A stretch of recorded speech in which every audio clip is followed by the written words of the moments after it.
السلام عليكم ورحمة الله وبركاته. في حلقة النهاردة هنتكلم عن أقوى وأنجح قرصانة عرفها التاريخ، واللي كانت بتسيطر على آلاف السفن وباعت نفسها للشيطان. عايزين تعرفوا الحكاية؟ هتعرفوها دلوقتي. أنا محمد سامي ودي قناة هيستوريكا.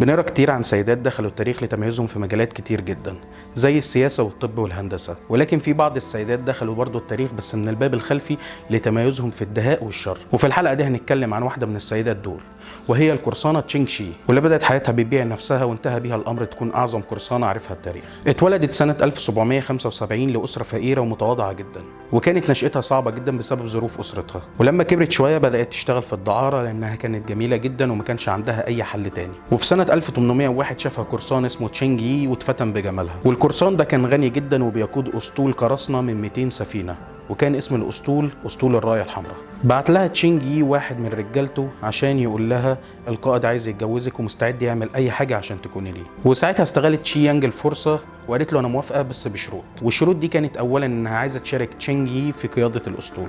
أما الشرط الثاني إنها عايزة تاخد 50% من الغنائم اللي بيجنيها الأسطول من هجومه على السفن التجارية. وطبعا لأن تشينغ يي كان هيموت عليها وكان مفتون بيها جدا وافق واتجوزوا. ومن ساعتها اتغير اسمها من تشي يانج لتشينغ شي، ومعنى تشينغ شي زوجة تشينغ يي. انا عارف ان الموضوع فيه لخبطه شويه بس هم اسمائهم صعبه. وبداوا يديروا الاسطول مع بعض، وبذكاء تشينغ شي وصل الاسطول ل 20,000 سفينه بعد ما كان 200 سفينه بس، وبقى اكبر اسطول للقراصنه في بحر الصين الجنوبي. وكان في الوقت ده في مشاكل ومعارك كتير بين اساطيل القراصنه وبعضها، فاقترحت تشينغ شي على جوزها انه يعملوا اجتماع مع قاده الاساطيل التانيين عشان يعملوا اتحاد والسلطات ما تقدرش عليهم. وفعلا عملوا الاجتماع ده، والاجتماع انتهى على انهم هيعملوا اتحاد للقراصنه بيقودوا تشينغ يي قائد اسطول الرايه الحمراء. وتكون الاتحاد من 6 اساطيل معروفه بالوان اعلامها الارجواني والاحمر والاسود والابيض والازرق والاصفر. وفي سنه 1807 مات تشينغ يي بعد 6 سنين بس من جوازه. وكان قانون القراصنه المتبع في الوقت ده ان لو مات القرصان مراته بتتنحى عن قياده السفينه او قياده الاسطول، وبيستلم احد ابنائه القياده من بعده. ولكن هي كانت مخلفه منه ولدين بس، والاثنين كان سنهم صغير جدا،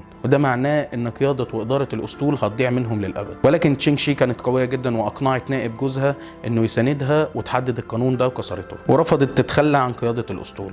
وبكده بقت أول سيدة تقود مجموعة من السفن في التاريخ. وبجانب إنها كانت أول قرصانة سيدة في العالم، كانت برضو من أنجح القراصنة في التاريخ، حتى إن معظم المؤرخين بيقولوا إنها أنجح وأقوى قرصان عرفته البشرية. وكانت عاملة قوانين لتقسيم الغنائم والأرباح ولكل حاجة على السفينة. وكانت من القوانين دي إن أي قرصان بيروح للشاطئ بدون إذن القائد بتاعه بيقطعوا له ودنه وبيلفوا بيه على الأسطول كله وبعدين بيعدموه. وكان في قانون لمعاملة الأسرى والسجناء بشكل جيد خصوصا السيدات، وإن أي قرصان بيغتصب أو يعتدي على سيدة أسيرة كان بيعدم فورا. وكانت عامله قانون تاني بيلزم القراصنه في اسطولها انهم يعاملوا زوجاتهم بشكل جيد، واي حد كان بيخون مراته كان بيتعاقب عقاب شديد جدا. وبفضل حكمها القوي وولاء القراصنه ليها كانت الحكومه الصينيه بتعمل لها 1000 حساب. وكان اسطول الرايه الحمراء تحت قيادتها بيستولى على عدد كبير من السفن البريطانيه والصينيه والبرتغاليه، حتى السفن العسكريه كانت بتهجم عليها بكل سهوله، وخاضت معارك كتير وانتصرت فيها كلها. وعشان كده عملت الحكومه الصينيه قانون بيعفي اي قرصان ناوي يتوب ويبعد عن شغل القراصنه من اي مسؤوليه جنائيه.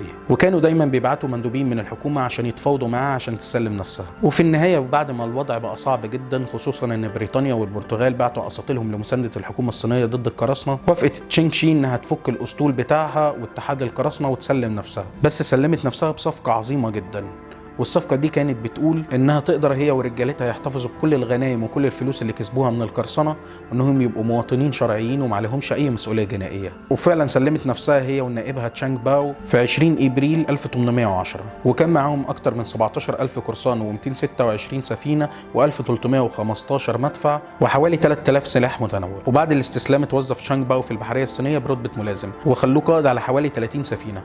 واتجوز تشينغ شي بموافقة الحكومة وخلف منها ولد. ولكن بعد 12 سنة وتحديدا في 1822 اتوفى تشانغ باو في معركة في جزيرة بنج هو، وكان وصل لرتبة عقيد بحري وكان قائد حامية الجزر دي. وبعد ما توفى جوزها خدت ابنها ورجعت تاني لجواندونج وفتحت بيت للدعارة والقمار وعاشت حياة هادية جدا. وبعد فترة وتحديدا في سنة 1844 ماتت موتة طبيعية وكان عمرها تقريبا 69 سنة. ودي كانت نهاية قصة شينغ شي، واللي التاريخ بيذكرها مش بس عشان كانت أول سيدة تقود أسطول للقراصنة، لكن لأنها كمان كانت أنجح قرصان عرفته البشرية. وبكده نكون وصلنا لنهاية الحلقة دي، ويا رب تكون عجبتكم واكون ما طولتش عليكم. لو عجبتكم الحلقة ما تنسوش تعملوا لنا لايك وسبسكرايب وتقولوا لنا رأيكم في الكومنتات. السلام عليكم.